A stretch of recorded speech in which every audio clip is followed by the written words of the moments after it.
Sorry I'm late. You know how the farm can be. Pretty crazy.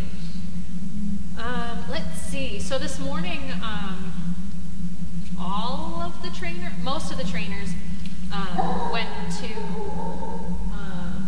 the Peabody Senior Center, which is a city close by to here, and we took 5 dogs to meet all the people at the adult daycare, and all those people just adored seeing the dogs.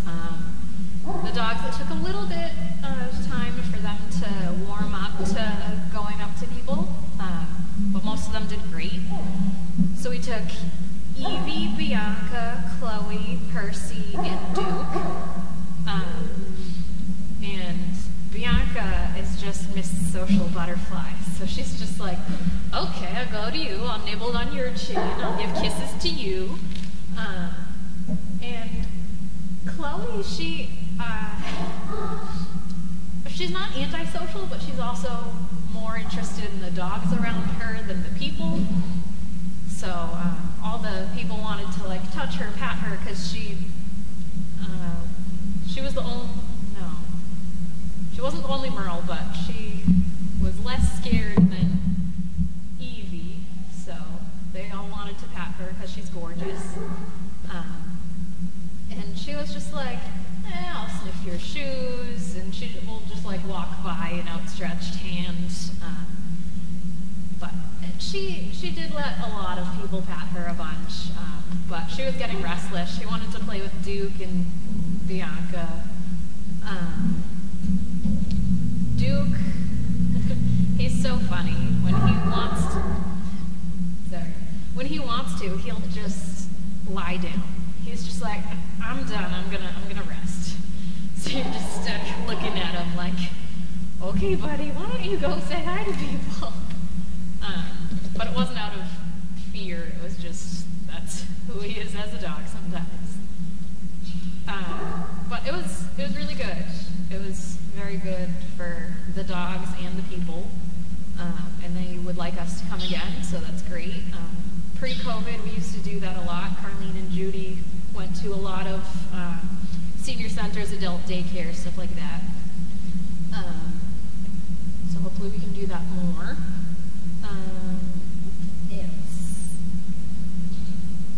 I still have Jagger at my house. My family is so in love with him. My sister, she keeps jokingly saying like, can we just tell his dad that he's happier here? I'm like, no, he's not our dog.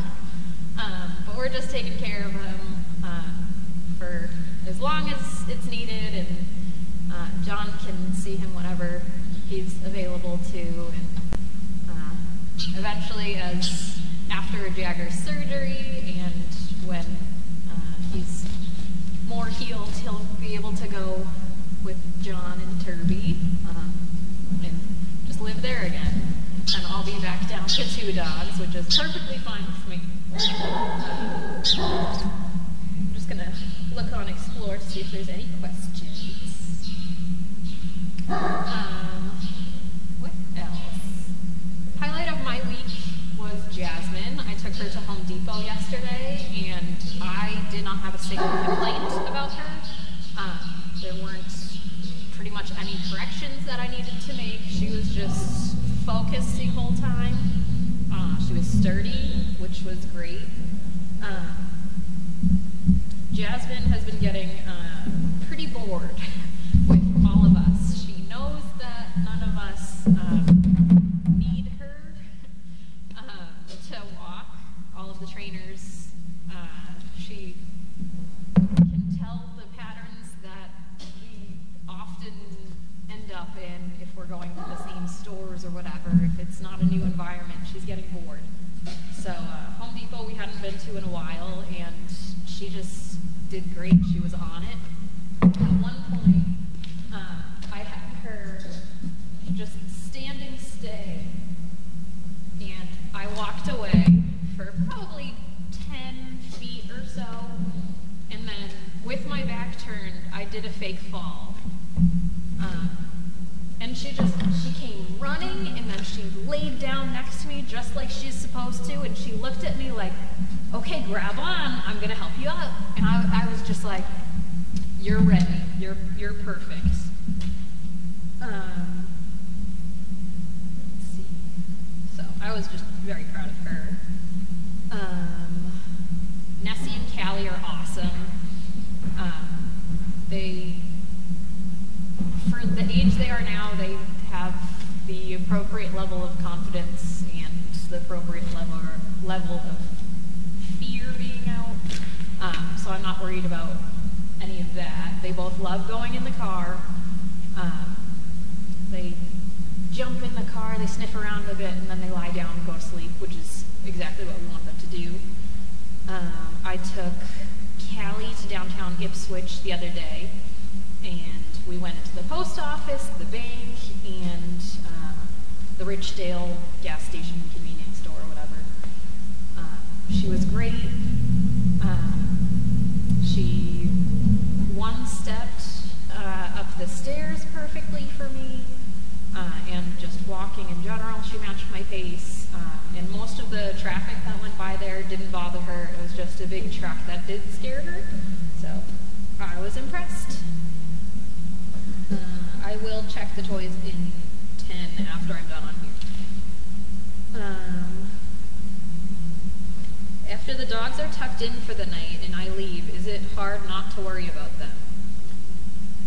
I don't worry about them at all. We have the outside camera on Donkey Hill that looks in.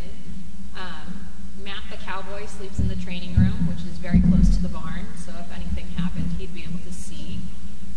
We have the camera in Kennel 10 that also shows some of Kennel 9. And there's always someone awake on the farm, so I don't worry about them at all. We make sure that the temperature in the barn is set to an appropriate level. All of the dogs know the routine, so they know after they eat they're going to settle in for the night. They have bones that they can chew on if they want. They have water in their kennels. All the kennels are lofted, so it stays warm up there, and then they have doggy doors that lead to the outside kennels where they can do their business if they want. So I'm not worried about them at all.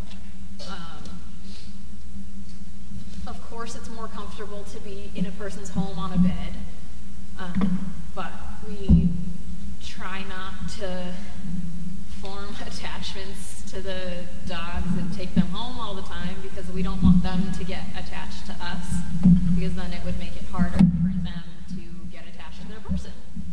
So it's not a bad thing that the dogs are in these kennels. Carlene has said many times that she would sleep in any one of these kennels. They're carpeted, so they're soft. We have blankets for them, for most of them. So it's not uncomfortable. Am I ever surprised when a particular dog and person don't make a match? Or that they do? Sometimes, yeah. We're usually pretty good about picking the person and the dog. We have them bond for at least a day before we decide if it isn't going to work. So usually it's fine. We've had a couple circumstances where we're like, this dog, I guess this bond isn't really working. So we will sub in another dog that's ready if we have it, or we ask them to come back. And yeah, it's a little surprising when that happens, but we roll with the punches. Whenever we ask someone to come for a potential match, we always tell them, look, this isn't 100%. If you want to come out and see if this dog will work for you, you should come out. So it's never a for sure thing, which is why we wait until after all the paperwork is signed and the dog goes to their forever home before we post about it or announce anything. How much longer will Callie and Nessie be sharing a kennel? I would guess only a few more weeks. They're very attached to each other, so So we don't want that to happen, but also there's not really anyone their age, their size that they can play with yet. So maybe as they get a little bigger, we can put Wilson in with them. We'll see. How often does each dog go on an overnight in a month? So right now we don't have a lot of people that have expressed interest in taking a dog overnight, who has been around here enough that we feel comfortable with them taking the dog. So we don't have a lot of people to do that, and it's a lot of work. So Chris took Evie the other night, and I think he wants to take Emma. Diane takes a lot of dogs when she can on weekends, so it's really not that often. We wish it was more. We don't want the dogs to get used to going to a home all the time, because then they don't get used to kennel life. But I would like to see it done more.